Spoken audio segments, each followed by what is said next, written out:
ನಿರ್ಮಲಾಗೆ ಈ ವಿಷಯ ಗೊತ್ತಾದ್ರೆ ಅವಳು ಸತ್ತು ಹೋಗ್ತಾಳೆ.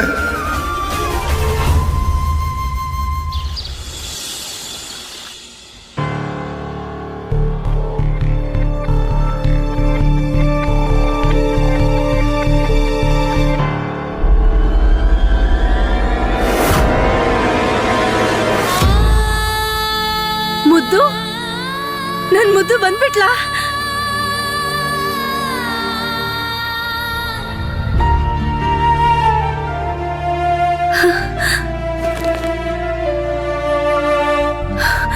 ನಿನಗ್ ಗೊತ್ತಾ, ನೀನ್ ಬರ್ತೀಯ ಅಂತ ಒಂದೊಂದು ಕ್ಷಣನೂ ನಾನು ನಿನಗೋಸ್ಕರ ಹೇಗ್ ಕಾಯ್ತಾ ಕೂತಿದ್ದೆ ಅಂತ.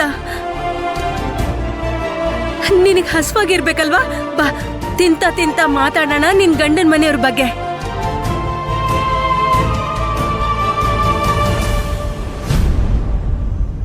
ಏನಾಯ್ತು ಪುಟ್ಟ?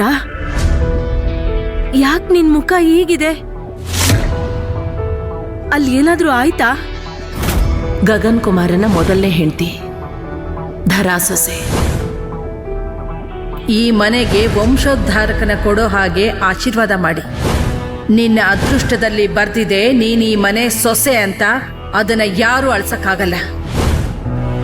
ಮುದ್ದು, ಮಾತಾಡು, ನನ್ ಪ್ರಶ್ನೆಗೆ ಉತ್ತರ ಕೊಡು. ಮತ್ತೆ ನಿನ್ ಒಡವೆ ಎಲ್ಲ ಎಲ್ಲೋಯ್ತು? ಮಾತಾಡು ಮುದ್ದು, ನನ್ಗಂತೂ ಭಯ ಆಗ್ತಾ ಇದೆ. ಏನಾಯ್ತು ಅಲ್ಲಿ? ಮಾತಾಡು. ಪೂಜಾಗೆ ಎಲ್ಲ ವಿಷಯ ಗೊತ್ತಾಗೋಗಿದೆ ಅನ್ಸತ್ತೆ. ಅದಕ್ಕೆ ಅತ್ತೆ ಮನೆ ಬಿಟ್ಟು ಓಡ್ ಬಂದ್ಬಿಟ್ಟಿದ್ದಾಳೆ. ಇವಳು ನಾಲ್ಗೇನೂ ತುಂಬಾ ಉದ್ದ ಆಗಿದೆ, ಕತ್ತಿ ತರ. ಈಗೇನು? ಮೊದ್ಲು ಮಗಳನ್ನ ಅತ್ತೆ ಮನೆ ಕಳ್ಸಿದ್ವಿ, ಈಗ ಅಮ್ಮ ಮಗಳು ಇಬ್ರನ್ನು ಪಲ್ಲಕ್ಕಿಲ್ ಕೂಡ್ಸಿ ಕಾಡಿಗೆ ಬಿಟ್ಟು ಬರಬೇಕು.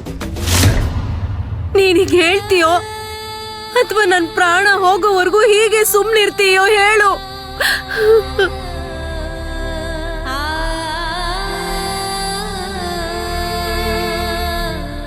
ಮುದ್ದು ಹೇಳು. ನಾನ್ ತುಂಬಾ ಖುಷಿಯಾಗಿದ್ದೀನಿ. ಯಾವುದೇ ತರ ತೊಂದ್ರೆ, ಯಾವುದೇ ರೀತಿ ಕಷ್ಟ ಆಗ್ತಿಲ್ಲ ನಂಗ ಮನೇಲಿ. ಅವರೆಲ್ಲರೂ ತುಂಬಾನೇ ಒಳ್ಳೆಯವರು. ಎಲ್ಲ ಒಂದ್ ಕನ್ಸಿನ ತರ ಅನಿಸ್ತಿದೆ. ಅಂಥ ಕನ್ಸನ್ನ ನಾನು ಇವತ್ತಿನವರೆಗೂ ಕಂಡೇ ಇಲ್ಲ ಅನ್ಸುತ್ತೆ. ಅದ್ರ ಬಗ್ಗೆ ಯೋಚನೆನೂ ಮಾಡಿರ್ಲಿಲ್ಲ. ಅದು ನಿನ್ನ ನೋಡಿದ ತಕ್ಷಣ ನನಗೆ ಖುಷಿ ಆಗೋಯ್ತು. ಅದಕ್ಕೆ ಕಣ್ಣೀರು ಬರ್ತಾ ಇದೆ. ಯಾವತ್ತೂ ನಿನ್ನಿಂದ ದೂರನೇ ಇಲ್ವಲ್ಲ, ಅದಕ್ಕೆ ಏನೂ ಇಲ್ಲ ಬಿಡು. ಹೋಗ್ತಾ ಹೋಗ್ತಾ ನಿನ್ನಿಂದ ದೂರ ಇರೋದಕ್ಕೂ ಅಭ್ಯಾಸ ಆಗುತ್ತೆ. ಆಮೇಲೆ ಮುಂದೆ ಫೋನಲ್ಲಿ ಅಷ್ಟೇ ಮಾತಾಡ್ತೀನಿ. ಆದ್ರೆ ನನ್ನಿಂದ ಆಗ್ಲೇ ಇಲ್ಲ ಅಂದ್ರೆ ಅಲ್ಲಿಂದ ಸೀದಾ ಹೊರಟು ಇಲ್ಲಿವರೆಗೂ ಬಂದ್ಬಿಡ್ತೀನಿ. ಸರಿ ಅಲ್ವಾ?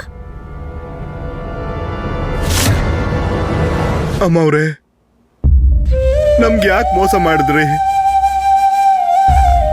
ನೀವೆಲ್ರೂ ಇಷ್ಟು ದೊಡ್ಡ ವಿಷಯ ಮುಚ್ಚಿಟ್ಟಿದ್ದೀರಾ. ನೋಡು ಕಮಲ್, ನೀವು ಗಂಗೆನಲ್ಲಿ ಮುಳುಕೊಂಡೇನು ಬಂದಿರ್ಲಿಲ್ಲ. ನೀವು ನಮ್ಮ ಹತ್ರ ಸತ್ಯನ ಮುಚ್ಚಿಟ್ಟಿದ್ರಿ. ಪೂಜಾ ಸೊಸೆ ಮದ್ವೆಗ್ ಮುಂಚೆನೆ ವಿಧವೆ ಆಗಿದ್ಲು ಅನ್ನೋದು.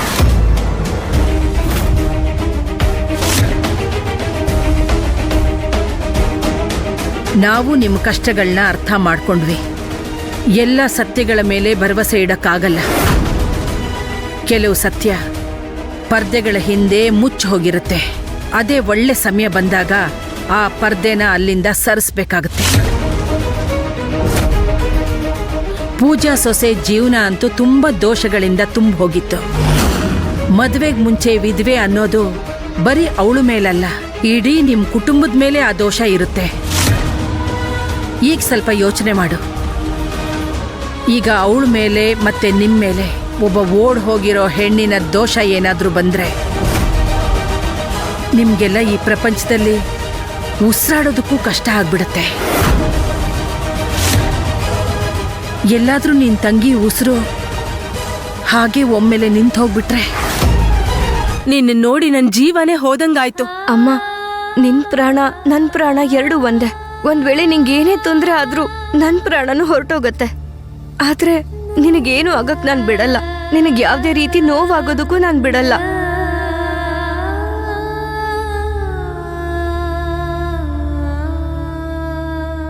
ಅಯ್ಯೋ ದೇವ್ರೆ, ಇವಳು ಮತ್ತೆ ತಪ್ಪಿಸ್ಕೊತಾ ಇದ್ದಾಳೆ.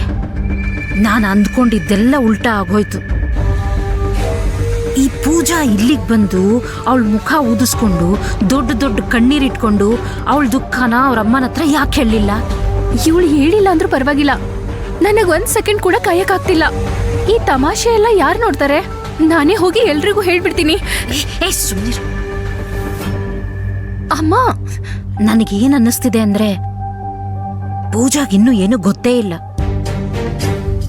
ಹಾಗೇನಾದ್ರೂ ಆಗಿದ್ರೆ ಅದು ನಮ್ಗೆ ತುಂಬಾ ಒಳ್ಳೆ ವಿಷಯ. ಯಾಕೆಂದ್ರೆ ನಿರ್ಮಲಾಗೇನಾದ್ರೂ ಗೊತ್ತಾಗಿತ್ತು ಅಂದ್ರೆ ಪೂಜಾಗೆ ಈ ತರ ಮೋಸ ಆಗಿದೆ ಅಂತ, ಅವಾಗ ನಿರ್ಮಲಾ ಪೂಜಾನ ಆ ಬಂಗ್ಲೆಗೆ ಹೋಗೋದಕ್ಕೆ ಬಿಡೋದೇ ಇಲ್ಲ. ಅವಳ ಜೊತೆಗೆ ಈ ಮನೇಲೆ ಇಟ್ಕೊಂತಾಳೆ. ಮತ್ತೆ ಈ ಅಮ್ಮ ಮಗಳು ಇಬ್ರು ಸೇರ್ಕೊಂಡು ಕಾಲಿಗೆ ಗೆಜ್ಜೆ ಕಟ್ಕೊಂಡು ನನ್ನ ತಲೆ ಮೇಲೆ ಹತ್ತಿ ಕುಣಿಯೋದಕ್ಕೆ ಶುರು ಮಾಡ್ತಾರೆ. ಗೊತ್ತಾಯ್ತಾ? ಹಾಗಾದ್ರೆ ಮನೆಯಿಂದ ಅವರಿಬ್ಬರನ್ನು ಹೊರಗೆ ಹಾಕಿ. ಮನೆಯಿಂದ ಹೊರಗೆ ಹಾಕೋ ಮಾತೇ ಆಡ್ಬೇಡ. ಇಲ್ಲಾಂದ್ರೆ ನಿಮ್ಮಪ್ಪ ಇದಾರಲ್ಲ, ನಮ್ಮಿಬ್ರು ಈ ಪ್ರಪಂಚದಿಂದಾನೇ ಹೊರಗೆ ಹಾಕ್ತಾರೆ. ಇಬ್ರು ನರ್ಕಕ್ ಬಾಗ್ಲಿಗೆ ಹೋಗ್ತೀವಿ. ಮತ್ತೆ ಈಗ ತಾನೇ ಹೇಳಿದ್ರಿ ಅವ್ರನ್ನ ಮನೆಯಿಂದ ಆಚೆ ಹಾಕ್ತೀನಿ ಅಂತ. ಅಯ್ಯೋ, ಇದೇ ಮಾತನ್ನ ಎಷ್ಟೋ ವರ್ಷದಿಂದ ನಾನು ಹೇಳ್ತಾನೇ ಇದೀನಿ. ಆದ್ರೆ ನನ್ ಮಾತು ಯಾರು ಕೇಳೋದೇ ಇಲ್ವಲ್ಲ. ನಿಮ್ಮಪ್ಪನೂ ಕೇಳಲ್ಲ, ಮತ್ ನಮ್ಮ ರಾಮ್ಜಿನೂ ಕೇಳೋದು. ನನ್ಗೇನನ್ಸುತ್ತೆ ಗೊತ್ತಾ, ಇವ್ರಿಬ್ರು ಅವ್ರ ಕಿವಿಲಿ ಹತ್ತಿ ತುರ್ಕೊಂಡು ಕೂತಿದ್ದಾರೆ. ನನ್ಗೆ ಏನ್ ಮಾಡ್ಬೇಕು ಅಂತಾನೆ ಗೊತ್ತಾಗ್ತಾ ಇಲ್ಲ. ನೋಡು, ನಾನ್ ಕೇಳೋದನ್ನೇ ಮರ್ತ್ಬಿಟ್ಟೆ. ನಿಮ್ ಮಾವ ಇಲ್ಲಿ? ಅವ್ರು ನಿನ್ನನ್ ಕರ್ಕೊಂಡ್ ಬರಕ್ಕೆ ನಿನ್ ಗಂಡನ್ ಮನೆಗ್ ಬಂದಿದ್ರು. ಮಾವ? ಅದೇ ಪುಟ್ಟ, ಅವ್ರು ನಿನ್ ಗಂಡನ್ ಮನೆಗ್ ಬಂದಿದ್ರು ನಿನ್ನನ್ ಕರ್ಕೊಂಡ್ ಬರಕ್ಕೆ, ಶಾಸ್ತ್ರ ಮಾಡೋಕೆ ಅಂತ. ಮಾವ ಅಲ್ಲಿಗೆ ಹೋಗಿದಾರ? ಒಂದ್ ವೇಳೆ ನನ್ನ ಮದ್ವೆ ಬಗ್ಗೆ ಅವ್ರಿಗೆಲ್ಲ ಗೊತ್ತಾಗೋಯ್ತು ಅಂದ್ರೆ ಆಗ ಅಮ್ಮಂಗೆ ಸತ್ಯ ಹೇಳ್ತಾರೆ. ಮತ್ತೆ ಅಮ್ಮ ಕುಸ್ತು ಹೋಗ್ಬಿಡ್ತಾಳೆ.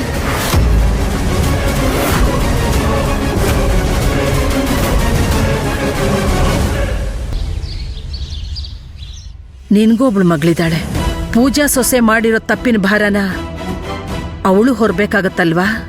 ಮತ್ತೆ ಆಗ ಮದ್ವೆ ಆಗೋ ಅಂತ ಒಳ್ಳೆ ಅವಕಾಶ ಅವಳ ಜೀವನದಲ್ಲಿ ಬರುತ್ತೋ ಇಲ್ವೋ? ಇಬ್ರು ಬೆಳೆದಿರೋ ಹೆಣ್ಣು ಮಕ್ಕಳನ್ನ ಜೀವನ ಪೂರ್ತಿ ನಿನ್ನ ಎದುರುಗಡೆ ಕೂರಿಸ್ಕೊಂಡು ನೋಡಕ್ಕಾಗತ್ತಾ? ನಮ್ಮ ವಂಶದ ಪದ್ಧತಿ ಕೂಡ ಹಾಗೇ ಇದೆ. ನಮ್ ಗಗನ್ ಕುಮಾರ್ಗೆ ಜೋಡಿ ಮಾಡೋದಕ್ಕೆ 2ನೇ ಹೆಂಡ್ತಿನ ಕರ್ಕೊಂಬಂದ ಹಾಗೆ 3ನೇ ಹೆಂಡ್ತಿನೂ ಕರ್ಕೊಂಬರಕ್ಕಾಗತ್ತೆ. ಆದ್ರೆ ನೀವು ನಿಮ್ ಕಿಟಕಿಗಳನ್ನ ಮುಚ್ಚಬೇಕಾಗತ್ತೆ. ಯಾಕಂದ್ರೆ ಹೊರಗಡೆ ಇರೋ ಜನ ನಿಮ್ಮನ್ನ ನೋಡಿ ಹೀಯಾಳಿಸ್ದೇ ಇರ್ಲಿ ಅಂತ. ನೋಡು ಕಮಲ್, ನೀನು ತುಂಬಾ ಹಾಳಾಗಿ ಹೋಗ್ತೀಯ. ಎಲ್ಲ ತರದಲ್ಲೂ ಹಾಳಾಗಿ ಹೋಗ್ತೀಯ. ನಾನ್ ಹೇಳ್ತಿರೋದು ನಿನಗ್ ಸರಿ ಅನ್ಸುತ್ತೆ. ಈಗ ನೀನ್ ಮನೆಗೆ ಹೋಗಿ ಪೂಜಾ ಸೊಸೆಗೆ ಎಲ್ಲ ಬಿಡಿಸಿ ಹೇಳು, ಅವಳು ಖುಷಿಯಿಂದ ತನ್ನ ಅದೃಷ್ಟನ ಸ್ವೀಕಾರ ಮಾಡು ಅಂತ. ಹಾಗೆ ಈ ಅರಮನೆಗೆ ವಾಪಸ್ ಬರ್ಲಿ. ಇಲ್ಲ, ಮಾವ ಅಲ್ಲಿಗೆ ಹೋದ್ರ ಅವ್ರಲ್ಲಿಗೆ ತಲುಪಬಾರ್ದು. ಏನಾಯ್ತು ಮುದ್ದು? ಯಾಕೆ ತಲುಪಬಾರ್ದು?